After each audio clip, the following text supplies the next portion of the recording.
To ensure the prisoner wasn't faking, the warden burned his foot with a torch. Only after seeing no reaction did he declare the man dead. Guards placed him in a body bag, planning to toss it into the sea at sunset. But the inmate next door saw everything. Once the guards left, he crawled through a tunnel they had dug together. Seeing his friend gone broke him instantly. They had planned to escape together. Now, only he remained. Crushed and uncertain, he prepared to return to his cell. But suddenly, a bold idea struck him. He dragged the old man's body into his own cell, placed it in bed to look like he was sleeping, then cut his dark hair, covered the gray head for disguise, and made the bed appear untouched. He quickly returned to the neighbor's cell, retrieved a hidden treasure map from the wall, then zipped himself into the body bag. Shortly after, 2 guards entered with dinner. Seeing no movement, they carried the body outside. To ensure the man stayed sunk, they tied a heavy iron ball to his feet, then climbed the prison wall, and threw the body into the deep sea. As soon as he hit the water, he pulled out a hidden knife, slashed the bag open, cut the rope from his ankle, and swam fiercely toward the surface. Back in the prison, a guard delivered his dinner, but the man didn't respond. Suspicious, the guard entered the cell, only to find the body of the old priest. The warden rushed over in a panic, discovered their secret tunnel, but it was already too late. The man had escaped the prison,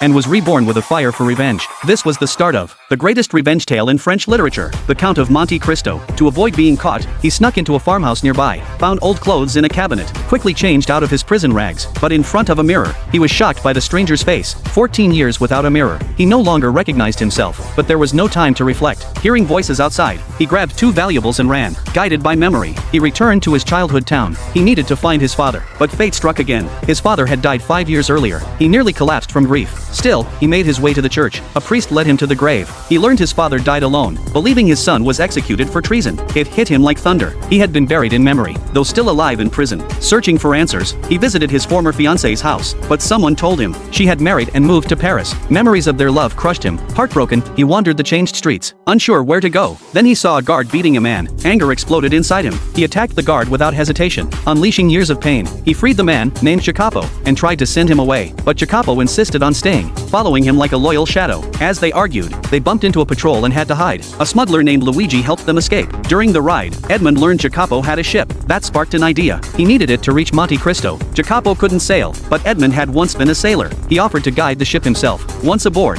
he tricked them into sailing to Monte Cristo. On arrival, he claimed he needed to hunt goats, left Jacopo and nephew behind, then climbed to the mountaintop. The map showed a spot where the whole bay was visible. From a rabbit's eye, he had to walk 20 steps west, but after searching the area, he found nothing. Frustration overwhelmed him. Was it all a myth? Still, he gave it one last try. As he counted steps again, Jacopo suddenly appeared. He mocked Edmund's effort, said it was time to go. They had no choice. Jacopo had the boat and a gun. As they sailed away, Edmund glanced back. He noticed 2 tall rock pillars, the rabbit's eye from the map, but he stayed quiet, hiding his excitement. Back at Jacopo's home, they threw him a celebration. Edmund smiled through it, but inside, he felt hollow. He missed his fiancée deeply. The day of his arrest was supposed to be their engagement. Now all he had was silence and memory. Unable to sleep, he heard the priest's words echo again. With a new resolve, he stole Jacopo's sailboat that night, and returned to Monte Cristo alone. He followed the map exactly, found the twin rock pillars, took 20 careful steps west, then looked around. There it was, a hidden cave entrance. Heart pounding, he moved the rocks, crawled into the darkness. Inside, the tunnel was narrow, but it opened into a vast chamber. And there it was, the legendary treasure. Chest after chest of gold and jewels, gleaming in the dim light. Tears welled in his eyes. He whispered a thank you to the priest, then stood proudly before the rising sun, declaring the rebirth of the Count of Monte Cristo.